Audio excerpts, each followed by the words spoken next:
Hi, you've reached Tim and Gabriel from Excel Talk. We're not able to come to the phone right now, but if you leave a message, we'll be sure to respond by playing your message on our live Excel Talk broadcast.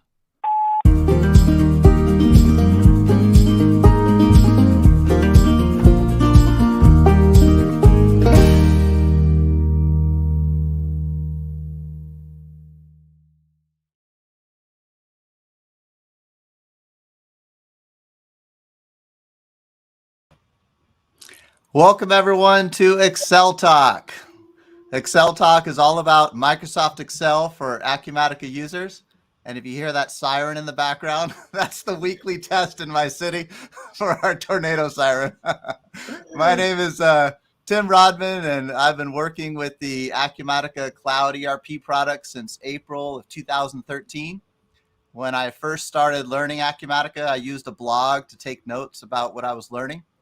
That blog has grown into an independent Acumatica community website located at augforums.com. And I'd love it if each of you watching this would take less than 60 seconds and list yourself on my Rolodex by going to augforums.com, clicking the free button in the upper right-hand corner and clicking Rolodex, then following the instructions on that page. I am Gabriel Michaud, and I will be co-hosting this show with Tim. Tim actually came up with this idea a few weeks ago, and I got very, very excited. I'm a bit nervous today. This is our first show. Just a bit on myself. I have been working with Acumatica since, I believe, December 2009. I was an ERP reseller and consultant back then, and I discovered Acumatica online, immediately fell in love with the product, and initially worked on localization, customizations, and a few implementation projects before eventually moving on and joining Acumatica. Since 2017, I am running Velixo. Velixo is an Excel-based reporting add-on for Acumatica that lets Acumatica users access all their ERP data from a simple spreadsheet. Good to see all the people live with us today. That was a last-minute announcement, I guess, for many of you. I just shared it on my LinkedIn page. I'd say this is a test, but we are pretty confident that this will work out all right. And I'm already excited about future episodes. Tim, take it away. I'm really glad we have you on here, Gabrielle. You have a much higher level standard than I do, so I think you put the professional in Excel Talk. Hey, but that intro video, I think that was a 1 hour thing yesterday. I wanted something. I felt like just having a single slide was not enough. I like this professional touch, and since we want to go old school, old fashioned with phones, I figured I would use a rotary phone for the intro. So I hope people like it and that it gets you on the mood to call us and actually leave a message. And Tim, I think we should actually be taking postcards as well, or letters, if people want to ask questions like really the old-fashioned way. Let's be different. We'll have to think about an address for that. That's a good idea. Yeah, on the format. So we want to talk more about, like, maybe details about why we want to do this, motivate us, maybe towards the end. We want to jump into our format, but kind of to cover our idea for the format before we jump in. My analogy is this: the phone call messages. So you saw the phone number that was displayed there in the intro. You can also see it in the upper right-hand corner of your screen, 833 Excel Talk. If you call that number, you'll hear a voicemail message and you can leave us a message. I think you get 3 minutes, if I remember correctly. And we want to build this whole Excel Talk thing around that as the foundation. So if that's the cake, then we also have the YouTube live comments. We're also broadcasting on LinkedIn, but I don't think the comments can be brought into the video on LinkedIn. But at least on YouTube, if you comment on YouTube in the chat window there, we can put it up on the screen just like here. David Hunter, Velixo is awesome product. Thank you both for doing this. So we can flash it up on the screen and make it like the icing on the cake. So our goal is to interact with people, mainly with the phone messages, but also we like the live YouTube comments. So anyone watching, please, tell us your name and why you're joining today, where you're joining from, and we'll put those comments up on the screen throughout the broadcast. Gabrielle, did I miss anything there? No, and Tim, maybe we should discuss like something that we've been going back and forth on. Like, will we be having live questions like from the audience? Will we be like putting people live or not? Good question. I don't know the answer to that. Yeah. You mean live video or live answering questions from the chat? Anything, live video. But I think we had settled on like not bringing people live because it might be intimidating to some people. We felt like just getting the voicemail question was probably a format that a lot of our folks would be more comfortable with. Yeah, a good point. I think there's two things there. One's the logistical challenge of getting someone on live, getting them to join and, connect up, make sure your audio is working. The other part of it is I think a lot of people work with Excel are introverted accountants like myself. And, you might be too nervous to come on live with the video, but maybe you could leave a message, right? And then you can also attach your Excel file. We have a way on the website. You'll hear it when you call the phone number. It'll mention the link where you can go upload your Excel file so we could actually pull it up when we respond to your message on the show. Yeah. And we're like looking for challenges, but we're also looking to have fun. You'll see that some of the topics that we bring up will be like directly related to your ERP, to your like day-to-day Acumatica work, but we will also have questions that are like unrelated, but that still relate to Excel in some way. And that's the first question that Tim will have for us today. You'll see it's a fun one, and I think a great way to kick off this show. But I for one like challenges. So if you have complex questions, if you have a spreadsheet from L that you would like us to look at, I think is that how we call that, the spreadsheet from L, or like ours? Yes. Yeah. Yeah, and like stories from the trenches, like stuff you've been through over your life that involve spreadsheets. Just to like give you a few tidbits, a few weeks ago, I was called by a client that realized that they had been paying millions of dollars to the wrong vendors because of a bug in a custom product that somebody had built. And Excel came to the rescue. I used Excel to extract all the data, analyze the bank account numbers, amounts, and everything, and that really helped us figure out what went wrong, how to fix it. So that's just an example. Although it was not directly related to Acumatica, we were still able to use Excel to save the day. Yep. I think Excel and Acumatica are a great combination, and there's a lot of fun we can have with these two things. We're focused on Excel, but we are focused on Excel for Acumatica users. Correct. Yes. So I think we already do have another, we're going to try to do these monthly, right? And if you go out to aagforums.com/Excel Talk, you can see when our next broadcast is scheduled for in January. But this is all going to come down to whether we get messages or not. So our phone messages are the foundation of this thing. If we get messages, we keep going. If no one calls in, I don't know, Gabrielle. I don't know if I'm going to keep going. We'll see. I'm pretty confident. I just brought a comment on screen. We have somebody from Jakarta in Indonesia. So that's I think that's pretty cool for our first live show. So hopefully we'll be getting good questions from Acumatica users worldwide. So please, everyone watching, call our number and leave us a message so we can play your message on our next broadcast. Yeah. So for today, we only have one message lined up, and it's actually from my daughter. So I wrote up something for her to read. We have one message to give an example of how we're thinking to do this. We ready to go for it? Yes, let's do it. All right, here's our first ever call on Excel Talk. Here it goes.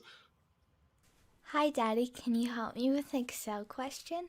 My teacher wants to know which day of the week is the most popular for birthdays in our class.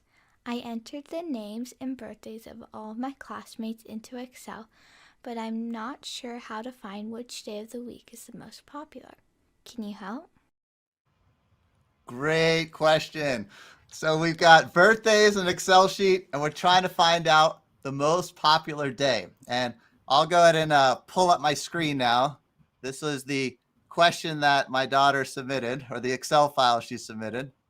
Let me get my screen shared here. I'll go full screen on that. And let's go ahead and take a look at it. So she's entered her classmates' names in column A. These are not real names. These are random internet names, by the way, randomly generated birthdays as well. And I should comment on there, if you call, leave a message, and share your Excel file through the website, I think Gabrielle will figure out a way to like anonymize the data. There's some things we can do to just generate random numbers. It's the structure, that we would share. Yeah, but if you're making millions of dollars and have billions of cash lying around, like, yes, feel free to just leave your bank account numbers and everything. we will obviously anonymize them before we show on YouTube, but yeah, we'll keep them for ourselves. So these are just random birthdays, but we got names, birthdays here, and we want to summarize it. We want to find out what's the most popular day of the week. And this, I think, Gabrielle, this might be pretty important. This might dictate who gets to go on the monkey bars first at recess. You know how these debates go in elementary school. Whoever, if it's Friday birthdays, if they're the most popular, they might get to be the first on the monkey bars. So we better do this right. Yeah. So here, go ahead. Yeah, Tim, I know that you're a Power Query guy. So are you going to come up with something that involves Power Query, or you had something simpler in mind? I have something simpler to start. I like starting with the end result first. Now, we might back into Power Query. I think I'm going to defer to your topic next, and then we'll see how much time we have at the end. How's that sound? I have some ideas as well. All right. So let's take a look at this. So the first thing I would do when I see data like this, we've got data in cell A1 to cell B20, right? And Excel is great that it's got individual cell references, but I like being able to tell Excel that all of this is related. So the first thing I would do is I would go up to Insert, and I would go to Table. And creating a table is a way to tell Excel that this whole chunk of data is related to each other. In this case, there's no column headings. It's just names and dates. So I'm not going to check my table as headers. I'll click OK. And by the way, Gabrielle, how's my screen look? Is it big enough? Can you read it? Yes, it's big enough. Yeah. All right, good. So I now have a table, and you can see Excel now knows there's this little blue icon in the lower right. Excel can tell now that all this stuff is related to each other. So I'm going to name my columns. I'll call this name, and I'll call this birthday. And a couple other things about how a table works. So once I have a table, normally, let's say I was going to do a count. I want to count the number of records in the table. Normally, you would type in cell references. I'd say like A2 to A21. And you can see there's 20 records in my table. But if you look up here, these are really ugly cell references, and this is where Excel gets a bad name, or can get a bad name, because your cell reference might not expand all the way to where it needs to. Someone else adds some data later, and it's missing that. Now it should be down to row 30 or something, right? So here's where a table is really nice, because I can go in and do that same formula. But actually, Excel will do this automatically. If I highlight the cells, you can see instead of doing cell references, it knows, since I highlighted the whole table, that it's table 1, column name. So it just makes it a lot cleaner. I get the same result. I still get 20, but it's a much cleaner way of doing the formula. And I could also do something like, maybe I want to find the earliest birthday. I could do min. I could type in that table 1. You see it knows that it's finding the table. Oops, let me go back in there. Table 1, then I can do my open brackets. It shows me the columns that are available, and I can do birthday, close my bracket, close my parentheses. Now it shows a weird number because it doesn't know it's a date yet, so I just have to come in here, format cells, and tell it that it's a date. So now I just found the earliest birthday. But the point is, when you're doing formulas, if you format things as tables, it makes your formulas a lot easier to read. And on that point, another nice thing I think is when you go up to click somewhere in the table, go up to table design, and you can change the name of the table. So I could call this birthdays. And when I do that, now I come back to my formulas, and now it's got a nice friendly name, birthdays, the name column. Makes my formulas a lot easier to read when you're using tables. So that's a little bit about tables. Now, let's delete this. And now we want to summarize this by day of the week to figure out who's going to get to go first on the monkey bars at recess. So first thing I would do here is add a new column, birthday of week, I'll call it. And let's do a formula using our text formula. I think this text formula, I don't know if you use this a lot, Gabrielle, but I think this is really useful, especially when working with dates.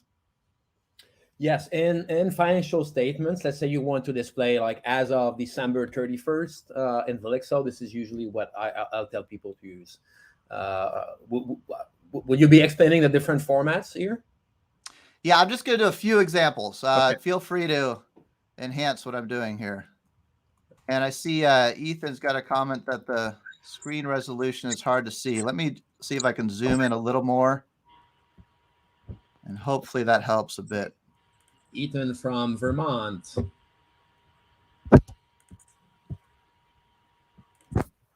Yeah, it could be your resolution on YouTube. Since you're watching on YouTube there, you can hit the gear icon on the bottom, like David recommends. Get a better resolution. All right, so let's do that text formula. And since I have this formatted as a table, if I click a cell, you'll see it doesn't do a cell reference. It knows to look at the birthday column in this row. So the first argument is what am I going to format? And the second argument, we put it in double quotes, and it's going to be how we want this date formatted. So if I were to do a lowercase letter d, double quotes, close my parentheses, you'll see it's going to give me the day portion of my date. So the 21st, the 3rd, the 9th, etc. And it gives me to it in single digits. So like the 3rd just shows a 3 because it gives me one digit if it's only a single digit. If I go back into format, if I go back into the formula and add a second D, it's still just the day, but now it's got a leading 0 if it's a 3 or a 9 or another single digit. If I go up here and add another D, it's going to be the first 3 letters of the day of the week. So I'm really close, but I want to go ahead and have the full day of the week. So I'm going to add a 4th D, and that's what I'm looking for. So now I have, for my individual birthdays, the day of the week in my birthday of week column. Anything else you want to mention on the text formula there, Gabrielle? No, just that you also have a month. So MMM would give you MM would give you just the like 04, 03. MMM gives you like 3 letters. So DEC for December, and I think MMMM would give you the full month. So December, and it prints out in the current system language. So if you are sharing your reports with users of, let's say, in my case, a French version of Excel, that will also impact the display based on the regional settings. And like a common Acumatica one using a US format would be like MM, a dash, 1, 2, 3, 4 Ys for the year. That's like a period. That's how a period normally looks in Acumatica, right? Correct, yes. You can see I put that dash in there. The dash doesn't do anything, but it does show up in the format down below. And, while I'm in here, keep this in mind. I could also type in my day, something like that, and do the 1, 2, 3, 4. And, oh, it actually doesn't work here. I thought it was going to work here. I'm going to use that technique later on, and it will work. So I'm not interesting. Not sure what happened there. Probably because it's a date, maybe.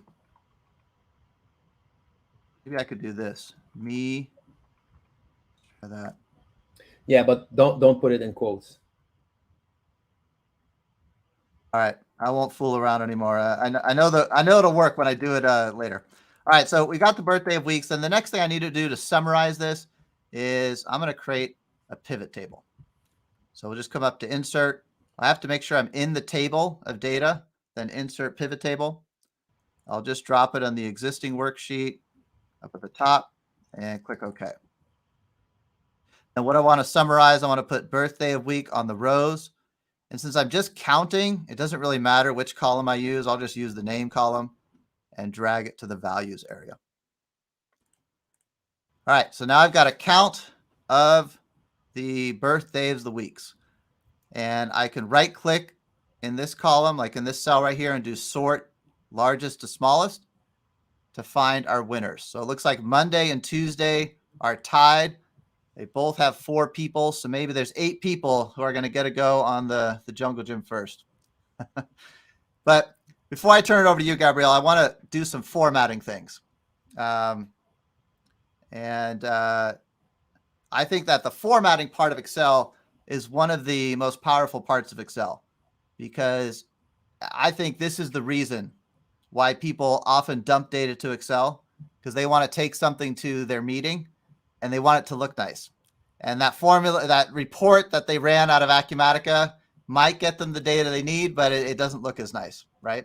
Yeah, So, or it's just too hard to get it to look as nice as you can in Excel in just a few clicks. and I think the other thing about formatting, it's not just making the colors and things look nice, but it's also about drawing the attention to what you want people to look at. And I think this is called, like, there's a lot of books out there on this. This is called storytelling, data storytelling. And this doesn't mean making up a fictional story about the data you're trying to show. This just means making it less about just, okay, this overwhelming report, and more about, okay, how do I move through this report and how do I understand what you're trying to tell me with this Excel file, right? So let me do a couple formatting things to draw attention there. First off, I personally don't like using color unless it has a meaning. So we're getting into style here. People can disagree, but for me, I like doing gray or black. Let's see. Let's change. So I can go up to table design here when I've clicked into the table, and let's change this to, how about this one right here? So just black and white cells there. Then here, I'll do the same thing. I'll make this one, let's make this one gray. And then I've got a bunch of ugly grid lines that are kind of distracting me. So I'm going to go up to view and we'll click grid lines right here. All right. So this looks a little better. It looks a little cleaner. But then I really want to draw attention to Monday and Tuesday. Why? Because Monday and Tuesday are the whole point of this exercise. That's the answer to the question, right? So I want to highlight Monday and Tuesday. And actually, first thing I'll do here is I'll go ahead and type in some nicer looking headings. Call this number of birthdays. And then I'm just going to use conditional formatting to start. Now, if we have time, Gabrielle, we could come back here and do what's called a pivot chart, but I'm just going to do conditional formatting to start. So I'll go up to Home, Conditional Formatting, and I'm going to do something called data bars, solid fill. Now you see it only formatted the first one, but I can go back into conditional formatting, go to manage rules.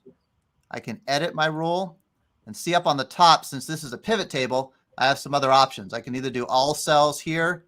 If I click OK, you'll see it does all the cells, but I don't like a data bar on the bottom because it kind of skews the meaningful numbers. So I'm going to go back into manage rules, edit this, and just do this last option. Click OK.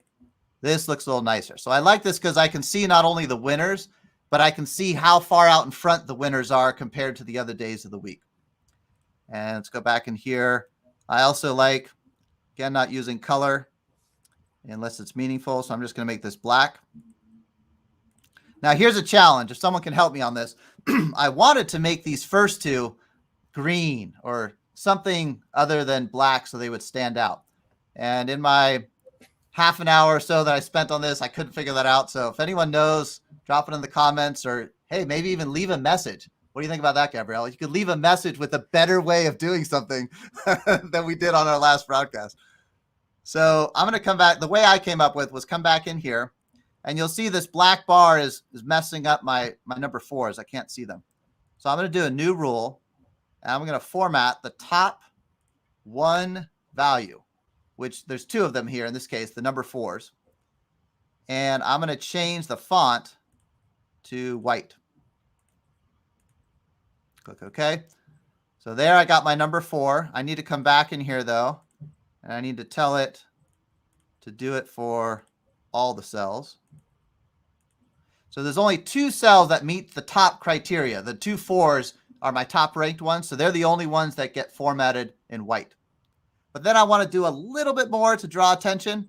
I'd like to make them green. If someone can tell me how, please let me know. But this is my way of doing it. I'll go back in here, and here's where I'm going to use the format. So I'm going to come back into the format. I'm going to go over to number. And if I do custom, this is pretty much the same thing as using the text formula.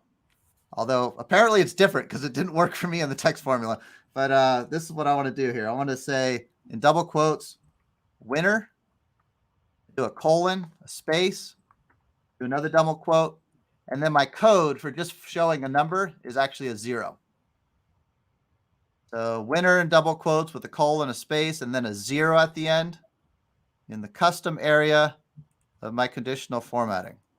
So I click OK, and now I'm drawing attention to my winners. I'd like to put some color in there. If someone can tell me how to do that, let me know. But there's my response to my daughter's question about birthdays. I just learned something new, Tim. I was not aware that you could add a prefix or something in your formatting screen. That's a great thing about Excel, I think, is that you can learn something new every day. And even after years and years of doing spreadsheets, there's still something new that you can learn. Yeah, there's a guy named Bill Jelen, runs a website called MrExcel.com. And he was like the first software celebrity who built a community on a software product in the early 90s. And I heard him one time at a user group up in Cleveland. And what he said really stuck with me. He said he would do like 30 seminars a year, flying all over the country doing seminars on Excel. He said he never had a situation where he didn't go into a seminar and didn't learn something from the audience, which I thought was pretty interesting. There's a lot to learn about Excel. Yeah, there's a lot to learn about Excel. And in the last few years, Microsoft has also been showing renewed interest in the product. I felt like the product was quite stagnant for a number of years, but since Office 365 took off, they have been actively improving and releasing new versions of Excel on a monthly basis. Depending on how your installation is set up, you might be receiving updates just once a year or twice a year, but you can also be on what Microsoft calls the current channel, where you get new updates every month. And one of the most exciting things, in my opinion, to show up in Excel is something called dynamic arrays. And I think dynamic arrays is also another way that could be used to answer the question that your daughter had. Would you like me to show you, Tim? Let's see it. Let's take a look. Yeah, and I think that before I jump into the actual problem, it's worth explaining what dynamic arrays are. Hey, bonjour, Sébastien. Good to see someone from my hometown on the show. So let's try to bring up my screen here. First time using StreamYard. I love it. It's so easy to run this and just share our screens and webcams. So let's build something very simple. I will have a sheet with a few rows. So on the left, I'm showing some amounts. And in line 3, I will have percentages here. So let's say 10%, 15%, 25%. So over here in the highlighted section, I would just like to display the amount multiplied by the percentage. So, if you're an Excel user and you're not familiar with the dynamic array functionality, you would probably just type the formula once, type it, and then just drag to the right and to the bottom. Actually, I made a stupid mistake. I forgot to adjust the references. So it's basically multiplying with the row that's next to it. So let's change that.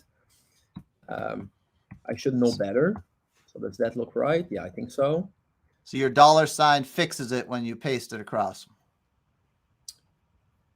Yeah, correct. Yeah. So here it means that I always want to get the amount from column A, and I always want to get the percentage from row 3. So the formula is good now. But see, like after fixing my mistake, I had to change it and then move everything to the right and then down. This is obviously still a very simple formula, but you could have something that's a lot more complex. Previously in Excel, like formulas were only able to return one value. So one formula, one cell. But now, starting with Excel 365, you can have functions and formulas that will return more than one value. So let's see how we could apply that to this simple example here. And then I will try to solve your birthday question using dynamic arrays as well. Okay, so let's erase everything here, and even this one. Okay, so what I will do here is just type equal. So I'm starting a formula. I'll select all my rows here, and I'll multiply by B3 through, actually B3 through F3. Let's fix it here, and press enter. Isn't that magical? That's pretty cool. So I have one formula, one function here that return multiple values. So if I decide to make a change, so let's say I want to have this percentage, and then, I don't know, like multiply that by 3 as well. I change it once, press enter, and everything updates in my formula. Another very important aspect of dynamic array formulas is something that Microsoft calls the spill range. So spill means that the system will look for any cell that might be overwritten by the result of your dynamic array formula. So let's erase that. And let's imagine that you already had something here. And just like it sometimes happens in spreadsheets, you have some error in the formula that nobody noticed, or whatever. So if I enter my dynamic array formula once again and press enter, you'll see that the formula returns an error, and the error is spill. If I click on the spill message, you'll see a dotted area that basically shows what the system is trying to spill to. So the entire area where the formula would be returned. So I have this number here. If I erase it, press enter. Now it is fixed. So that's one example, a simple formula that multiplies rows and columns just to give results across the entire table. But dynamic arrays allow you to do so much more things. This is something that we have been leveraging extensively in my product, Vilixo Reports, but you can use it for like much simpler questions like the one Tim shared with us earlier. Before I jump back to the example Tim was showing us, I would like to show you one more example. Okay, it's quite simple. So let's say you have a list of departments here. Oops, departments. So you have accounting, you have IT, marketing, procurement, and then you have marketing again, and then accounting again, and multiply that by hundreds of lines. So what if you want to get a simple list of all the unique departments in your list? Well, thanks to dynamic arrays, there's now a new formula called unique that you can use. And this unique function lets you select a range of cells. So it could be the entire column or just a few cells. So let's just say A4 through A16. And then the unique function will return a unique list of departments. So there's something wrong here. Yeah, I guess this is a formatting here, so let's just fix that here. A9, enter. So now that looks better. Magic is a good way of describing these. It does look like magic. Yes, and that's not all. You can then take the result of this formula and apply it to another formula. So let's say you want to sort this list of departments. So you could just do equal, sort, and then pick this list right here. You'll notice something interesting, and it's quite important to understand that. Since I selected the entire spill range or the entire results of my unique function, the system replaced the range that I had before. So I had B4 through B7. Okay, it replaced that with B4 hash or B4 pound. And this is something new in Excel 365 as well. And this basically means the entire range returned by the formula in B4. Okay. So it sounds like a similar concept to a table in that I can reference the entire set of data without having to do cell ranges. Yes, correct. So this means that if I eventually add new things to my department list here, so let's say, could you change around marketing and IT in your first column just so we could see if the sort actually work? There you go. yes, There and it let's is. have here support, and change it, and let's add a new line here. So if you recall, it was not in the range for unique, but as soon as I add it here, you'll see that the sorted result do correct because it is referencing the spill range. Okay, so And could you do both together? Could you put the sort wrapped around in column B there? yes, exactly. That's where I was going. I wanted to highlight the different functions separately, but then you can obviously just do sort here and press enter. Nice. Now it's sorted. And the sort function has a lot more flexibility. You can actually sort 2D arrays, so tables basically with multiple columns. You can have columns that are sorted in different orders. So when you start using this with generic inquiries in Acumatica, that becomes extremely powerful. If we have time, maybe I'd like to take your example, and instead of having a static list of names and birthdays, maybe we could also extract that from Acumatica. We have the list of employees in Acumatica, so maybe we can just load that. But let's wait until we at least make it work with your static spreadsheet. Yeah.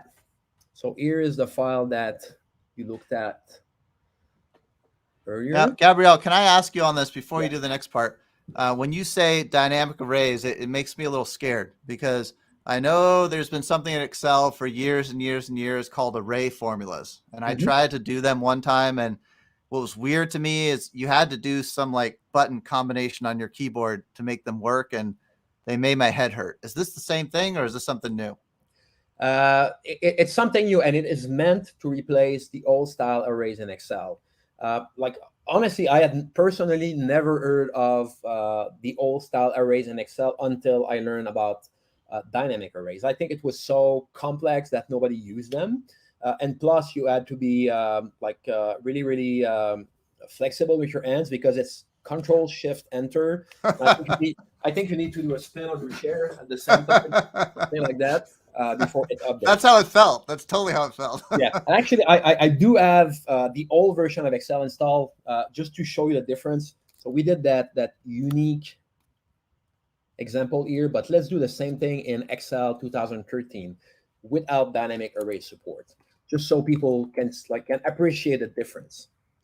And when you say new, this is within like the last year or two, right? That dynamic array formulas. I think it was officially launched a year ago, but it's been in the pre-release versions of Excel for a while.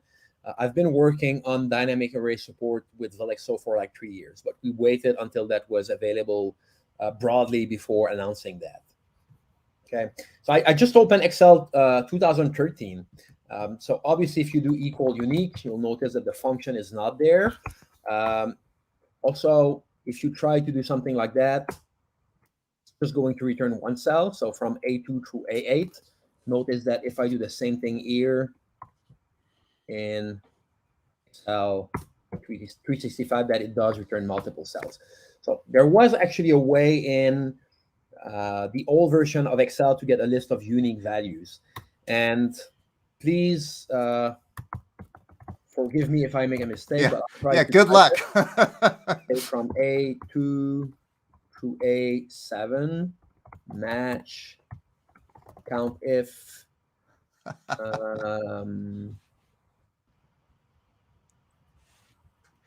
the one, A2, A7, 0. Okay, something like that. Oh, I forgot Control Shift Enter. Oh, still just one value. Okay, I mean, honestly, I did not come up with this myself, and maybe I don't know if you can share a link, Tim. But Well, I don't think we need to even look at it personally. It makes my head hurt. Point is, it's way easier to do now, right?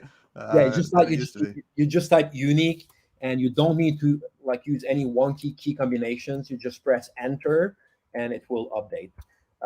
I think part of the reason why Microsoft made the arrays so hard to use is because it lacked the spelling support that I mentioned before, so the ability Yeah. to detect that it's going to overwrite. So they wanted to make sure that you were not, accidentally overwriting anything. So you needed to select the range. Well, actually, yeah, you needed to select the range before doing Control Shift Enter.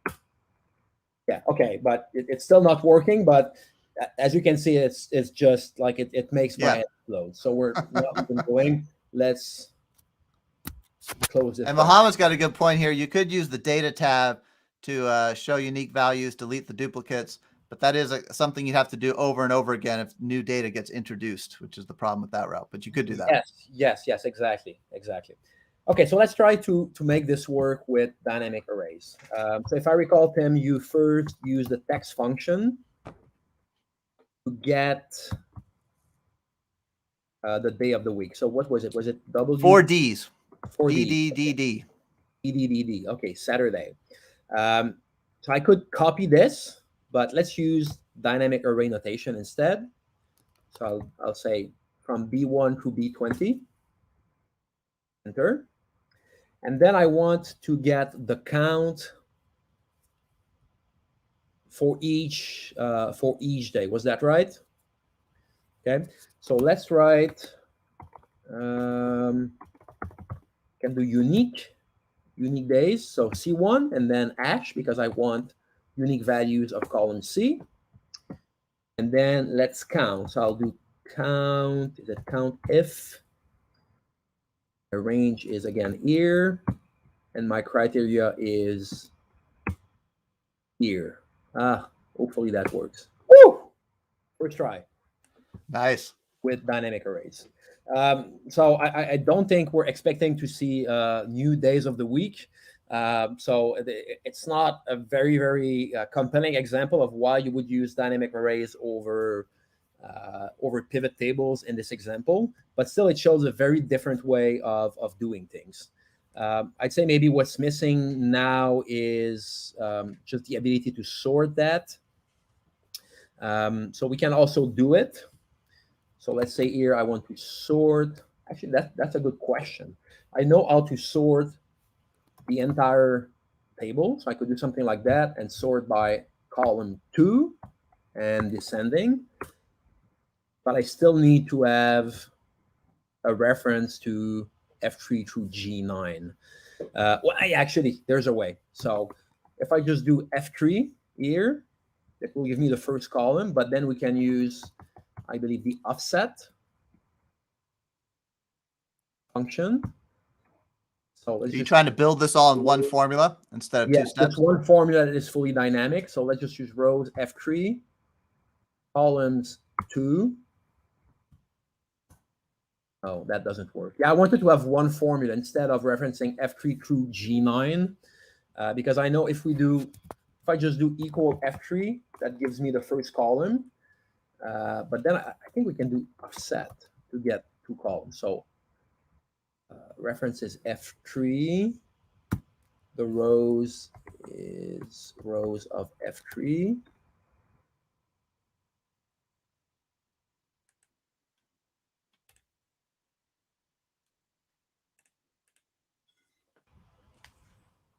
And I think while you're doing that, that's a question I have. I think it's going to be interesting to see example by example where a dynamic array could do the job versus a pivot table.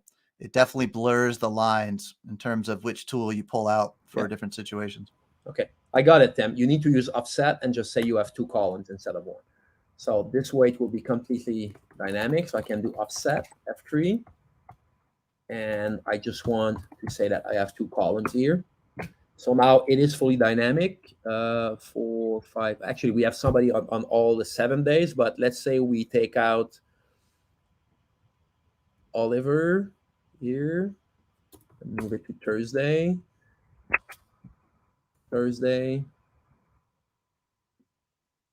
And Mia will now go on Thursday as well. So see, the system Nice. was able to take it out and everything updated with no errors. So that's dynamic arrays in a nutshell. That's just one of the ways you can use it. There's a number of new functions that were added by Microsoft to Excel 365 and that work really nicely with the dynamic array functionality. So I showed you already unique, I showed you sort, but there's also a function called filter. Okay, so if we add, let's say, last names here, I could filter to get, like, give me all the first names for students of the Rodman family. So you could use the filter for that. There's also another function, and this is one that was mentioned by one of our guests, Sean. It's a function called XLOOKUP. So XLOOKUP replaces the VLOOKUP and the HLOOKUP functions of Excel that you may have used successfully or unsuccessfully in the past. XLOOKUP, in my opinion, is much simpler to use. It's a lot more flexible as well. It also works with dynamic arrays. So maybe we can do an example. So let's get first name here. So I will enter a name, James, and I want to see the birthday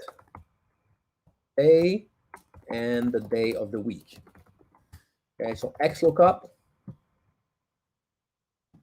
value you want to look for, the array. So my array is this one, the return array. So you can return absolutely anything. You could even return 2 columns if you want. Enter. And actually what you're seeing now is indeed a date. Excel stores dates this way internally. So I just need to change the formatting to date. So you see that it is indeed the right date. So that's a simpler and more natural way of doing lookups. Have you used this function, Tim?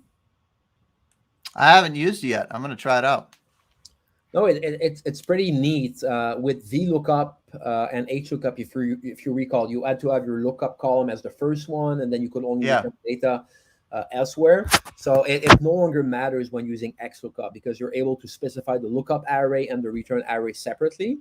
And you can also return multiple cells. So instead of returning just column B, I can return B and C, like I did here. So if I change James to Sophia or Mia, we'll see that it returns both values. Actually, we have an interesting question from Ethan. What if there are 2 James in class? XLOOKUP will only return 1 value, as far as I remember. So let's try it. I'll rename Amelia to Mia. So see, it just returns the first one. You have match mode and search mode. So there's no way with XLOOKUP to get multiple values. But what you can do, however, is use the filter function. So that's another dynamic array function, something that, again, you could do with basic table filtering or the pivot table that you worked on. But now you do it as a formula. So I want to filter this entire table. And I want to include it only if column A equals the value that we have here. Otherwise, I'll say not found. Enter. Mapping. Filter in this case will return all the rows in the area that matches what you just searched. Okay, so let's try it. We have Emma. Emma will be just 1. And you can see that thanks to the power of dynamic arrays that the system takes care of expanding or cutting down on the number of rows that are returned. And again, if you have some important data and the result of the function changes, again, you'll see that spill error that we saw earlier. So spill, again, means that there's data in the area that the function needs to fill. So you can clear it, press enter, and the system will update. Pretty neat. Very cool. I can think of a dozen questions of where to go from here with this. And I think what's interesting is we milked a what started off as a very simple example and turned it into a bunch of different ways of looking at different things in Excel using that example. And that's really what we want to do here, right? We don't want to just come up with backing into Excel features, feature by feature. We want to start with an example from you. So please call in for our, you got about a month to call in and give us an example for the next one of these. But we really want to attack these by example and then go from there, backing into the features rather than starting reading like a dictionary feature by feature by feature in Excel. Yes, and number is very easy to remember. It's 833 Excel Talk. So toll-free number. You can even call from a payphone if you do manage to find one somewhere. You still have phone booths and payphones in where you live, Tim? There's one at the mall, and it's it looks like an old European red phone booth. So it was intentionally done that way. Yeah, I don't see them just sitting around anymore. It's actually even surprising that the mall is still open. Yeah, they're paired together very well. Okay. Like, is there a Blockbuster as well, or? There should be, right? Yeah. Maybe I could slap a Blockbuster sticker on that phone booth. Hey, we have a few minutes to just take it one step further and maybe try to link that to. Let's do it. Let's do it. Yeah. Okay. I can go over. Everyone else can go, and you can always watch the recording if you have to go. Yeah, go for it. Yeah. Okay. So I just brought up my. Actually, I already did one where I put birthday on customers. Do you have that? You want me to do it? Well, I have employees here. I actually wanted to show Go ahead. How you can find the field in screens, because it's easy enough to find the inquiries, but not everyone knows how to add a field to the inquiry. So I would also like to show that by going to the employees maintenance. Can you browser zoom, like maybe to 120? Let's try that. Better? Yeah, that's better. Thanks. Okay. Yeah. So this is the standard employees inquiry that ships with Acumatica. So if you're still at the home screen and want to find it, you just type employees. And it's at the bottom under configuration. By default, it does not show the employee birth date. The birth date is on screen, though. If I open Michael Andrews and scroll to the bottom of the first tab, you'll see that we have the date of birth in the personal info section. So where is that field exactly, and how can you figure out how to add it to your generic inquiry? My favorite, and actually it's the best and only tool for that, is to use the customization inspector that is in the customization menu. This menu here only shows up if you have the customization role assigned to your Acumatica user profile. But as you'll see, it is extremely valuable when building inquiries. So just go to customization, select inspect, and your mouse pointer changes into this with the question mark. And then you can just move over the date of birth field, click on it, and you will see the view name, the data class, and the data field name. So it's called date of birth. So it was actually not too hard to find, but what was not obvious, though, is the data class. So this is actually stored with the contact, not with the employee table itself. So you need to know that. And the customization inspector allowed me to find the data class very easily. Hey, Gabriel, I never asked you this before, but you worked at Acumatica for a period of time. Did you have any involvement in that inspect element feature? Or if not, know who did? Because I love it. I don't know. I would suspect it's something that Alexander Ignatin built. That's been the main mastermind and guru behind all the customization tools in Acumatica. The inspect element has been there for as long as I remember. But I think you're right. It was not part of, let's say, Acumatica v1.4, the first one I used. But it is definitely helpful. It's a great tool. Yeah, there's also a new schema browser that is part of 2021 R2 or R1, but I'm not even going to use that because I am very comfortable using the inspector and just editing the inquiry. Okay, so let's go back to the GI. Click Edit. So this will bring up the generic inquiry configuration screen. So under Results, I will just add my new field. And this is what I was telling you earlier. So notice that it picks the EP employee object by default. So if I just search for date or birth, I'm not going to find it. The field is in contact, which is already part of that inquiry, so that's good for us. Now let's search for Bert again. It's right here, date of birth. Let's click save. And view the inquiry once again.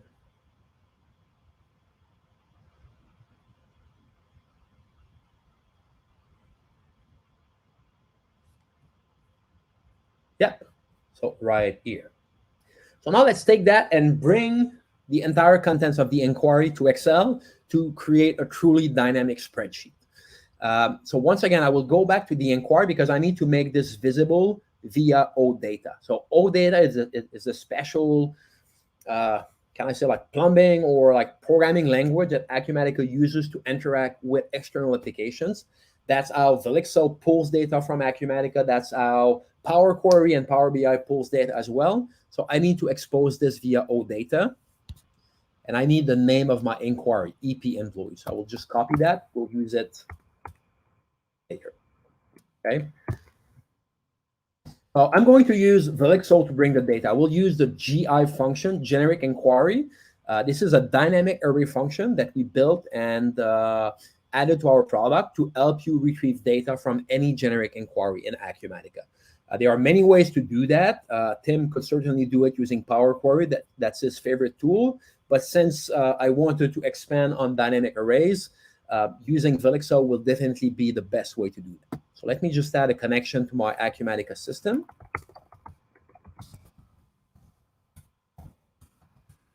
Hello. Click connect.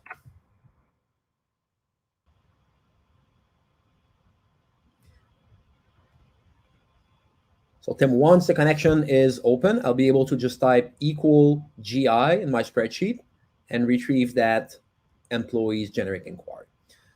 Just zoom in and do equal GI. So this GI formula is a Velixo formula that somehow uses dynamic array technology under the hood, something like that. Yeah, correct.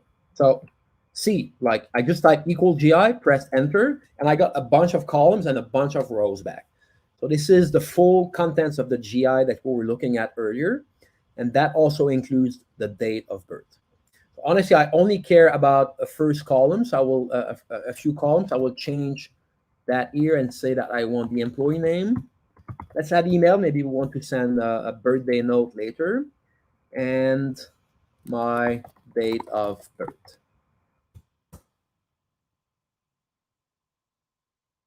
Perfect. Let's fix the formatting for the dates. Add some headers. Date. And now we're able to use the dynamic array functions again to get the day of the week. So I think you said it was text. Then I want my hash symbol, and I actually just care about one column. So that's another very important dynamic array function, index. So that is if you want to get a specific row or a specific column. In my case, I want to get column 3. And remind me, Tim, it was D, D, D, D? 4 Ds. Yep, you got it. Please enter. Day of the week. Okay. And then we could add that count function again and the unique function again, just to recreate the same thing that you built. We could actually even like mix the pivot table with that. Since we have a dynamic array reference, it's now possible to build a pivot table that will expand or trim down based on the number of rows that you have in Acumatica. But the great thing now is that this spreadsheet is actually linked to Acumatica. So if Michael Andrews changes his birth date, I know that probably wouldn't happen in real life, but actually he would like to be born on January 1st, so let's change it here. So 0101. Actually, you know what? I know people like to be younger, so I will leave him on January 14, but I'll make him 10 years This is the scenario where he's fleeing the U.S. for Canada and he needs new paperwork so he can make up a new birthday. Okay. So just change the data in Acumatica, and now I will click refresh in the Acumatica toolbar, and you'll see that the birthday change and day of the week change as well. Yeah, that's really cool. Yeah. Mm-hmm. And to me, that's the whole power of the word dynamic, right? Is when it refreshes. And when you're dealing with typical Acumatica data, this is not just a one-time exercise. This is an exercise that you're going to want to repeat weekly, monthly, whatever the cadence is. And doing that manually is very painful. Yeah. Well, that's cool. I think we missed one question here from Mohammed about, this was back about 11 minutes ago. Changing the name. I don't completely understand the question. Me neither. Mohammed, maybe you could add some more context to that. I know you can do like named ranges, and maybe he's talking about that, changing the name of the dynamic array, maybe. I'm not sure. Yeah, you can definitely create name ranges that link to dynamic arrays. It's something that is helpful if you then want to create a pivot table.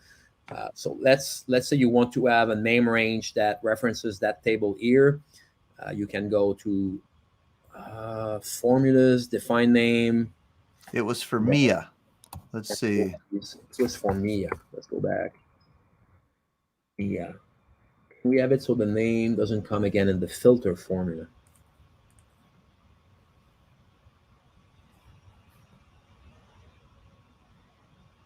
Didn't want Mia to be listed in the filter results. Oh, okay. That good question. I understand what he's saying. So basically, give me all students except. Actually, we can probably like geek out on this one too. So instead of doing equal G21, I'll do different from G21. I'll change it. I'll press enter, and we'll get filter that. Format that rather. So we'll get everyone except Mia. Okay. So let's see. Let's try something. I'm not sure it will work, but I'm pretty confident. Let's do everyone except Mia, Liam, and Lucas. Instead of just having G20 here, let's see if I can add a reference to 3 columns, 3 rows. No, that didn't work. There are some cases with GI functions where you can have multiple values. I don't think this one was a good example here, but I think this answered. Yeah, so Dan had one too. One Mia with 2 birthdays listed. I was wondering that too. Do you have any thoughts on how to do a comma delimited list of values? One Mia. Yeah, comma delimited list. Yeah, definitely. So let's do one Mia. So give student name. The Power BI formula for that would be concatenate X. Let's see the dynamic array formula. We're getting challenged then. Somebody. Okay, so let's do Mia. So I want to get all the birth dates for Mia. So that's. So I think we're also showing the difficulty of responding live to comments. So Bonnie's helping out here. And this is where we want to use the phone call-in format, where you get 3 minutes or so to fully explain the situation, submit an Excel file along with it. I think that'll help us a lot. But we're doing our best here to interact with the comments. Okay, but I got it to work then. Okay. So I have 2 results, but then we will concatenate it. And actually, we'll do 2 things, okay? So let's just look at the formula. It's doing equal filter. So I'm filtering on column B, where values in column A equal what I have in G20. So it's giving me all the results for Mia. So we have 2 students. Let's even add a 3rd one here.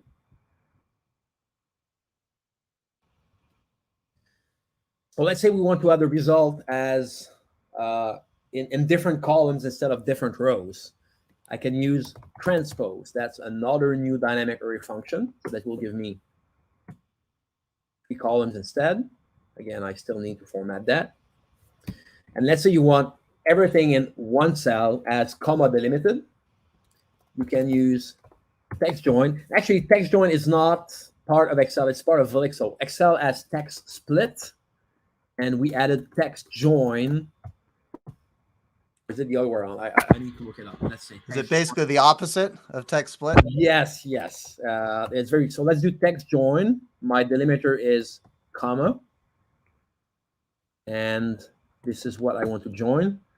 So now we have 3 values, and oops, one more challenge, because we do have the data that is unformatted.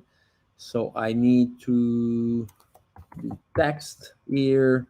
That's getting really complex. We need to format that. Oh my God. Let's do paste as text here. We're getting really challenged here. So transpose, filter. So I need to format this. Gabriel not only brings the professional to Excel Talk, he also brings the brains to Excel Talk. He's not afraid to geek out on this stuff. Value, and then what's my format? Let's say year, month, day.